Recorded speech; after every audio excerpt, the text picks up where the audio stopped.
এই অঞ্চলটি আসলে বরেন্দ্র অঞ্চল হিসেবে পরিচিত। বাংলাদেশের কুমিল্লা, ফেনী, নোয়াখালী অঞ্চলটি যদিও উপকূল অঞ্চল আছে এখানে।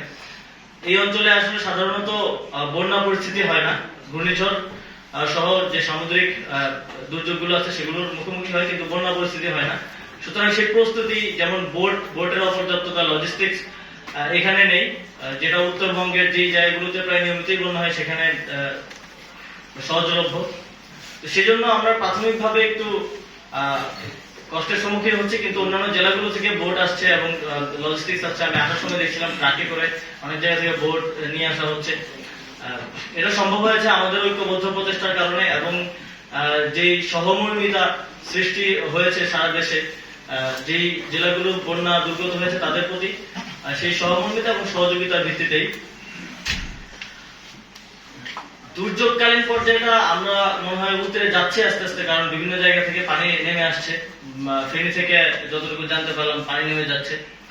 কিন্তু দুর্যোগ পরবর্তী যে চ্যালেঞ্জ, সেটা হচ্ছে আমাদের একটা অন্যতম চ্যালেঞ্জ হিসেবে আসতে যাচ্ছে। পানিবাহিত রোগের কারণে প্রাণহানির সম্ভাবনা রয়েছে।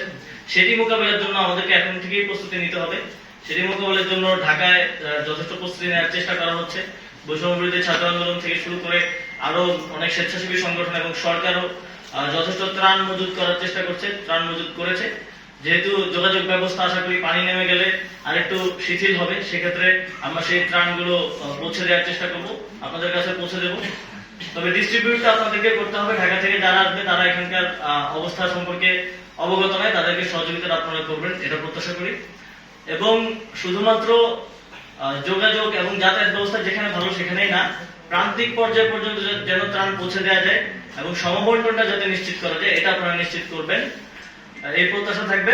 যুব ক্রীড়া এবং শ্রম কর্মসংস্থান আমাদের মন্ত্রণালয়ের প্রত্যেক কর্মকর্তা কর্মচারী তাদের একদিনের বেতন মাননীয় প্রধান উপদেষ্টার ত্রাণ তহবিলে দেওয়ার সিদ্ধান্ত নিয়েছে, এবং আমি আমার প্রথম মাসের যে বেতন সেটি ত্রাণ তহবিলে দেওয়ার সিদ্ধান্ত নিয়েছি। এবং একই সাথে আমাদের আর্মি, নেভি এবং বিজিবি, এখন পর্যন্ত আমি যে খবর পেয়েছি, তারাও তাদের সকল সদস্যের একদিনের যে স্যালারি সেটা ত্রাণ তহবিলে দেওয়ার সিদ্ধান্ত নিয়েছে। তো আরো অনেকেই হয়তো এই সিদ্ধান্ত ইতিমধ্যে নিয়েছেন।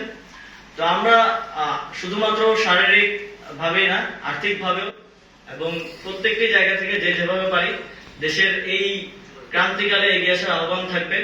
এবং আপনারা দেখছেনও যে নতুন সরকার দায়িত্ব গ্রহণের পর থেকে আমাদের যে রেমিটেন্স ফ্লো সেটা বেড়ে গেছে, এবং আমাদের যারা প্রবাসী আছেন তাদের প্রতি আহ্বান থাকবে আপনারা ব্যাংকিং চ্যানেলে, লিগ্যাল চ্যানেলে রেমিটেন্স দিন, যাতে করে এই দেশকে যে একটা তলাবিহীন ঝুড়ি বানিয়ে দিয়ে গিয়েছে ফ্যাসিস্ট সরকার, সেই জায়গা থেকে আমরা খুব দ্রুত উত্তরণ করে দেশকে পুনর্গঠনের কাজে নিয়োজিত হতে পারি।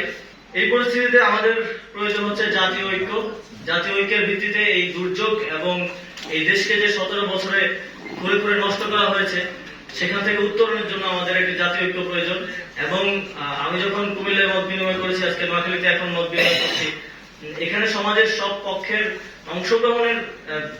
স্বতঃস্ফূর্ত অংশগ্রহণটা দেখে আমি বুঝতে পারছি যে দেশে জাতীয় ঐক্য এবং কনসেনসাস রয়েছে।